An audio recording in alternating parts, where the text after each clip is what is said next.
Halo teman-teman semua, selamat datang lagi di channel YouTube saya. Pada kesempatan kali ini, saya akan menjelaskan lebih jauh terkait kelas dan objek.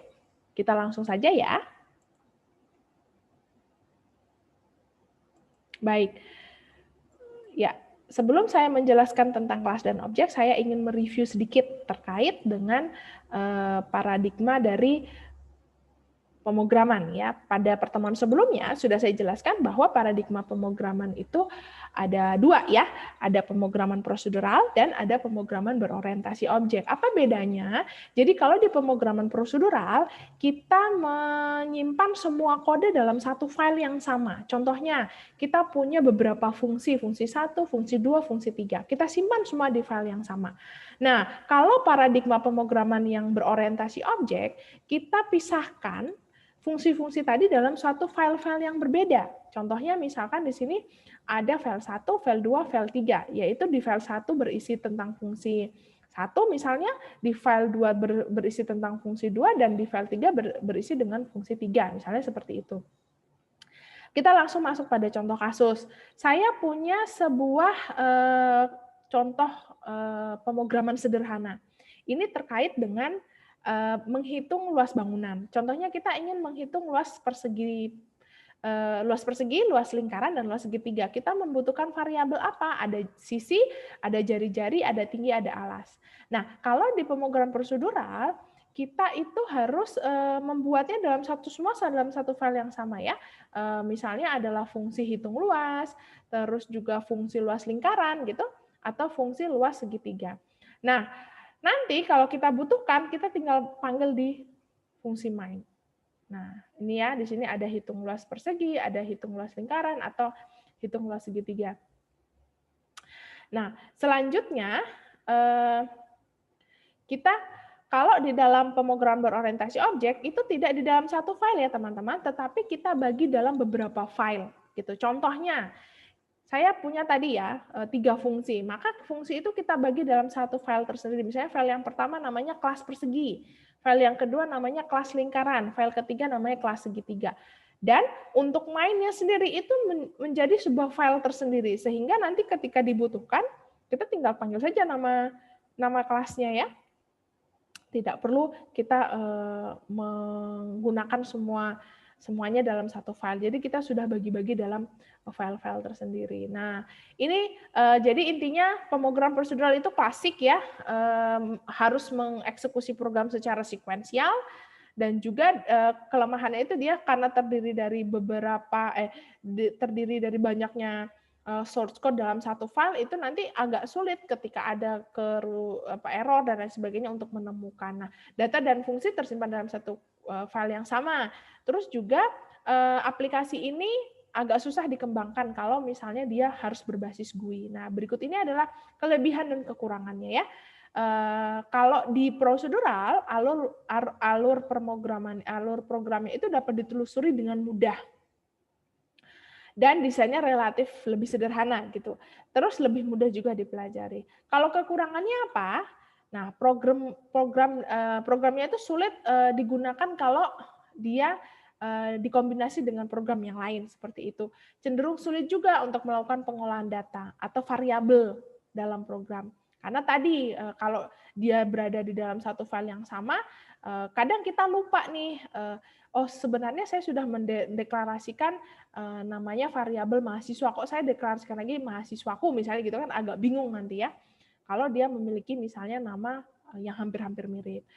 Selanjutnya, sulit digunakan untuk mengembangkan aplikasi GUI dan juga sulit dikerjakan secara tim karena tadi dia ditampung dalam suatu wadah atau dalam satu file yang sama, sehingga kalau misalnya kita ingin melakukan pembagian kerja gitu agak sulit gitu karena file itu kita harus bagi ke orang lain. Bisa jadi orang tersebut juga membutuhkan variabel yang sudah pernah kita buat tapi akhirnya dia buat lagi. Jadi kan redundansi data juga ada di situ. Nah, bahasa pemrograman apa sih yang mendukung dalam prosedural ini? Yaitu ada C, ada Pascal, ada Fortran, ataupun juga bisa C++. Kalau dengan orientasi objek, dia lebih baru gitu ya. Bisa digunakan untuk yang berbasis GUI. Kenapa kita belajar PBO? Karena memang sekarang ini era digital ini menuntut kita untuk membuat aplikasi yang interaktif gitu, yang user friendly. Salah satu kuncinya untuk bisa membuat seperti itu ya harus berbasis GUI ya, graphic user interface, ya, itu disebut dengan GUI. Nah, data dan fungsi yang tersimpan dalam file yang berbeda itu akan disesuaikan dengan peruntukannya apa. Seperti tadi contohnya kita sudah membuat dalam file-file yang berbeda sesuai dengan peruntukannya. Nah, biasanya terdiri dari banyak file ya. Nah, sehingga dia juga pasti memiliki kelebihan dan kekurangan. Kalau kelebihannya adalah pengelolaan data atau variabel pada program itu mudah dilakukan. Kodenya sangat bisa digunakan pada program yang lain gitu atau reusable. Terus cocok juga digunakan pada kalau kita ingin membangun sebuah aplikasi yang bertim seperti itu ya. Nah, selanjutnya cocok juga untuk kalau dia berbasis GUI. Nah, selanjutnya lagi, kalau kekurangannya apa? Karena tadi dia banyak kodenya ya, sehingga filenya pasti lebih banyak ya, file kodenya lebih banyak, perancangannya juga rumit, karena memang object oriented ini dikembangkan untuk aplikasi yang kompleks gitu. Cenderung sulit dipahami untuk pemula memang karena basis Java ini banyak kok kode-kode, terus juga simbol-simbol yang agak rumit untuk diterapkan gitu. Kalau misalnya hanya 1-2 kali dicoba, jadi harus sering dicoba. Nah, itu tadi terkait pengantarnya tentang pemrograman berorientasi objek. Nah, saya misalnya nih punya ya sistem informasi akademik. Ya. Di sana itu ada beberapa yang terlibat gitu. Misalnya ada dosen, ada mahasiswa, ada KRS, ada nilai, ada KHS. Nah, mahasiswa itu bisa mengambil apa? Mata kuliah. Mata kuliah diajar oleh siapa? Seorang dosen, gitu ya. Nah, nanti dosen mengajar mahasiswa, dosen bisa melakukan penilaian, nanti hasil dari penilaian tadi berupa KHS seperti itu. Nah, di dalam sistem informasi akademik, contohnya ini yang terlibat ya, ada dosen, mahasiswa, KRS, nilai dan KHS, kita bisa bentuk dalam sebuah file-file tersendiri, misalnya file dosen, file mahasiswa, KRS, nilai dan KHS. Nanti dalam file ini nanti yang disebut sebagai kelas. Ya, nanti saya akan jelaskan setelah ini apa definisi dari kelas. Nah, kalau sudah dibuat seperti ini akan lebih mudah nih kita. Misalnya kita membutuhkan tentang dosen ya, kita tinggal panggil saja nama kelas dosen, atau kita membutuhkan terkait mahasiswa, kita panggil saja fungsi kelas mahasiswa seperti itu. Nah, nanti setiap kelas itu memiliki beberapa fungsi ya, nanti kita akan bersama-sama belajar. Nah, selanjutnya saya akan menjelaskan terkait dengan apa saja sebenarnya kata kunci dari OOP atau Object Oriented. Yang pertama ada yang disebut dengan objek. Apa sih sebenarnya objek itu? Jadi objek itu adalah berupa kelas atau instance yang dia itu harus berasal dari suatu entitas atau konsep dari dunia nyata. Jadi dia itu dapat berupa kelas atau juga instance. Kalau kelas itu apa? Kelas sendiri disebut dengan template ya, template untuk membuat objeknya. Nanti contohnya tadi ya, template-nya itu apa? Tadi sudah saya jelaskan tadi kelasnya misalnya ada kelas luas persegi gitu ya, ada kelas lingkaran dan lain sebagainya, itu disebut dengan kelas. Selanjutnya ada atribut. Nah, atribut itu apa? Atribut itu adalah identitas unik dari setiap objek. Terus selanjutnya ada metode, ada fungsinya. Nanti fungsi bisa dengan nilai balik atau tanpa nilai balik. Nah, fungsi ini gunanya untuk apa? Untuk mengakses atribut atau tugas tertentu. Jadi setiap fungsi itu memiliki tugas tertentu. Selanjutnya ada enkapsulasi. Nah, enkapsulasi ini hanya ada di pemrograman berorientasi objek, yaitu menyembunyikan struktur data dan implementasi dari suatu kelas. Atau dia ada inheritance juga, atau mempresentasikan keterhubungan struktural antar kelas. Dan ada polimorfisme, ya, atau kemampuan untuk mempresentasikan dua bentuk objek yang berbeda. Nah, tadi sudah didefinisikan ada objek. Apa sih objek itu ya? Objek itu adalah semua benda yang ada di dunia nyata. Contoh rumah, mobil, sepeda, atau tadi dosen, mahasiswa, KRS, KHS, dan lain sebagainya. Nah, kalau karakteristik dari objek yang kaitannya dengan pemrograman berorientasi objek ini, misalnya adalah setiap objek yang memiliki state sebagai status nanti yang disebut dengan atribut. Ya, setiap objek memiliki tingkah laku. Nah, Jadi dia punya atribut dan punya tingkah laku yang nanti disebut dengan metode gitu ya. Contohnya sepeda ya. Nah, sepeda itu memiliki atribut apa sih? Komponen dari sepeda ada pedalnya, ada rodanya, ada jerijinya, ada warnanya, ada jumlah roda. Kalau metodenya apa? Metodenya itu atau tingkah lakunya apa? Kecepatan menaik, kecepatan menurun, misalnya gitu ya. Ada perpindahan gigi atau apa yang bisa dilakukan oleh sepeda itu. Nah, itu disebut dengan metode. Nah, selanjutnya penggambaran pemrograman berorientasi objek itu sama dengan penggambaran pada dunia nyata, di mana dalam orientasi objek ini state itu disimpan dalam variabel. Teman-teman sudah tahu ya disebut dengan variabel itu apa. Variabel itu ada wadah yang akan menyimpan data nanti ya. Nah, tingkah laku yang disimpan itu yang disebut dengan metode. Nah, selanjutnya ada definisi kelas. Apa sih kelas itu? Jadi kelas adalah merupakan template untuk membuat sebuah objek tadi, gitu ya. Jadi ada objek tadi kita butuh template nih. Nah, itu disebut dengan kelas. Nah, kelas ini merupakan prototipe atau blueprint yang mendefinisikan variabel-variabel dan metode-metode secara umum. Jadi di dalam kelas tadi nanti ada variabel, ada metode-metode juga. Nah, objek merupakan hasil instansiasi dari suatu kelas. Proses pembentukan objek dari suatu kelas disebut dengan instansiasi. Ya, objek disebut sebagai instance. Disebut dengan instance kalau proses pembentukan objek adalah instansiasi. Selanjutnya, nah tadi ada objek ya, sekarang atribut. Nah, atribut tadi sudah dijelaskan kalau di sepeda atributnya apa? Ada pedal, rudi, dan lain sebagainya. Kalau di sini atribut itu adalah data yang membedakan antara satu objek dengan objek yang lain. Contohnya nih ya, ada Volcano Robot, ada nama kelas namanya Volcano Robot. Nah, artinya adalah a volcano exploration vehicle atau nanti Volcano Robot ini adalah sebuah robot gitu ya, yang dimana nanti memiliki atribut, misalnya apa? Si robot ini bisa ngapain? Dia bisa exploring, bisa moving, bisa returning home misalnya ya. Speed yang bisa dicapai oleh si robot Volcano ini apa? Misalnya 1, 2, 3 dan seterusnya per jam per apa dan misalnya gitu. Dia juga ada temperaturnya, bisa mengukur temperatur dari suhu vulkano tersebut, misalnya ada 100, ada 120 dan lain sebagainya. Nah, dalam kelas atribut disebut juga sebagai variabel, gitu ya. Nah, jadi mudah-mudahan Anda tidak bingung nih beberapa definisi tadi. Selanjutnya ada instant variable. Ada yang disebut dengan instant variable itu adalah atribut untuk setiap objek dari kelas yang sama. Jadi kalau kelasnya yang sama ada beberapa atribut disebut dengan instant variable. Nah, setiap objek memiliki dan menyimpan nilai atributnya sendiri. Jadi setiap objek tadi memiliki nilai dan atributnya sendiri. Sehingga setiap objek dari kelas yang sama boleh mempunyai nilai yang sama ataupun berbeda, jadi tidak harus sama.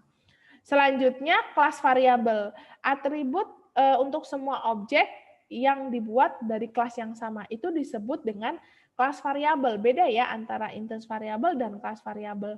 Semua objek mempunyai nilai atribut yang sama. Jadi semua objek dari kelas tersebut mempunyai hanya satu nilai value yang sama ya. Jadi intinya pada kelas variabel dia memiliki nilai yang sama. Selanjutnya ada tingkah laku yang nanti selanjutnya disebut dengan metode. Tadi sudah saya jelaskan.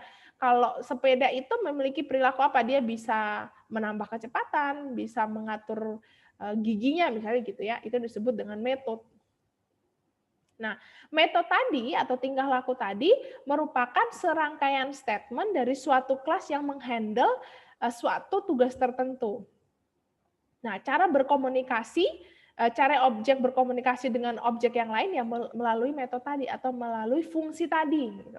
Cara untuk berinteraksi antara satu objek dengan objek yang lain. Baik.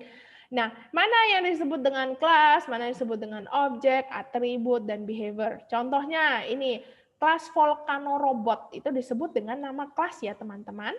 Selanjutnya instance variable. Jadi instance variable tadi sudah dijelaskan adalah atribut untuk setiap objek dari kelas yang sama. Di sini disebut dengan instance variable. Misalnya string, status, speed-nya, ada temperaturnya gitu ya.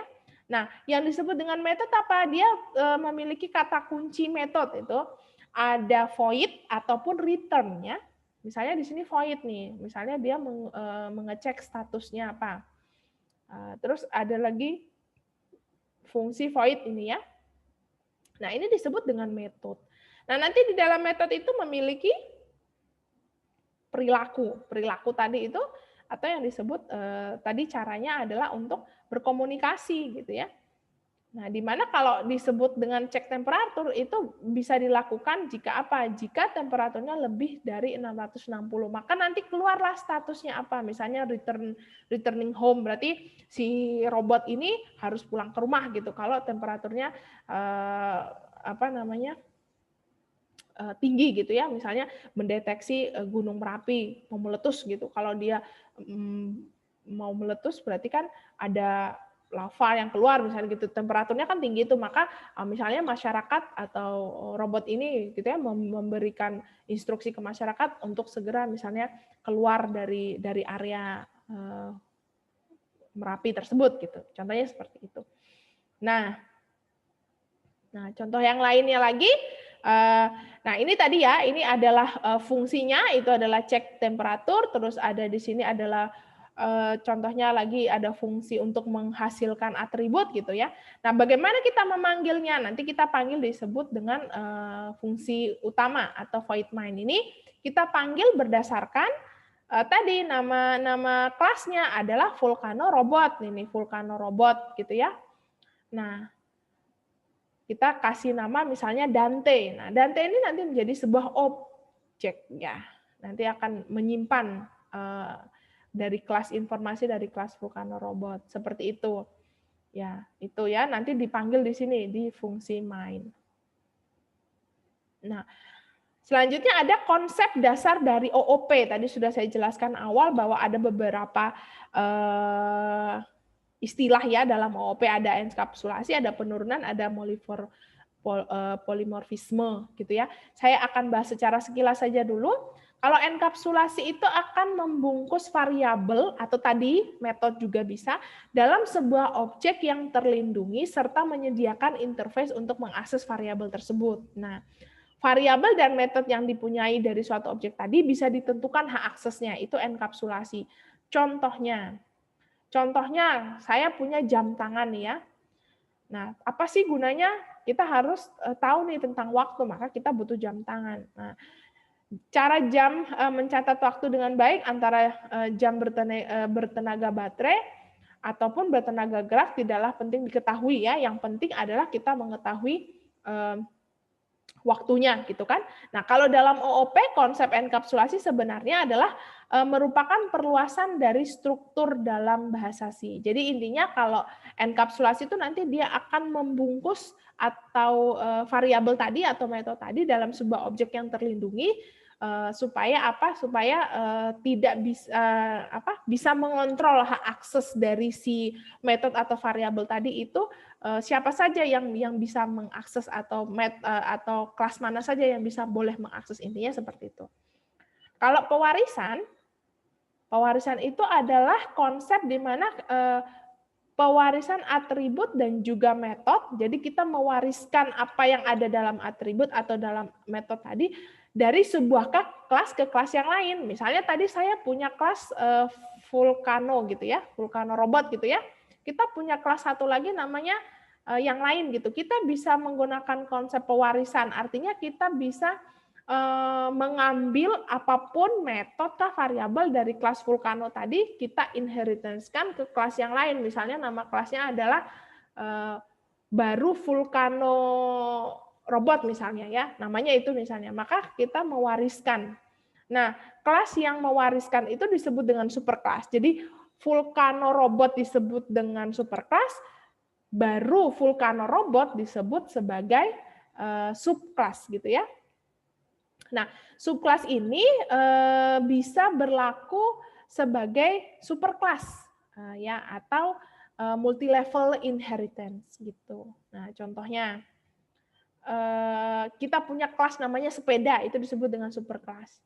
Kita punya lagi kelas namanya sepeda gunung, itu disebut dengan subkelas gitu ya. Artinya sepeda gunung hanya mendefinisikan dia akan mengambil fungsi dari sepeda tadi, fungsi dari kelas sepeda yang nanti mungkin akan di kelas subkelas ini akan diterjemahkan lebih jauh lagi terkait dengan sepeda gunung itu apa misalnya gitu contohnya. Nah ini ya contohnya pewarisan itu ada sepeda, nanti bisa diwariskan menjadi sepeda gunung, sepeda balap, sepeda motor, contohnya seperti itu. Terus apa sebenarnya keuntungan kita menggunakan konsep pewarisan? Jadi kalau tadi ada superkelas dan subkelas, di mana subkelas ini akan menyediakan state atau kebiasaan atau perilaku yang spesifik yang membedakan dengan superkelas, sehingga memudahkan programmer untuk mengulang source yang tadi ada di superkelas tadi yang sudah ada, terus dimodif sesuai dengan subkelasnya tadi apa gitu.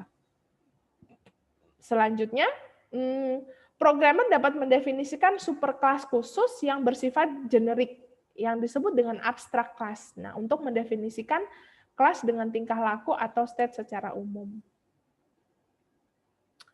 Ya, itu tadi ya terkait dengan pewarisan, terus terkait dengan enkapsulasi. Untuk polimorfisme mungkin akan saya jelaskan pada pertemuan berikutnya. Semoga teman-teman bisa memahami apa yang saya sampaikan. Kita ketemu lagi pada video selanjutnya. Terima kasih atas perhatiannya. Sampai jumpa lagi.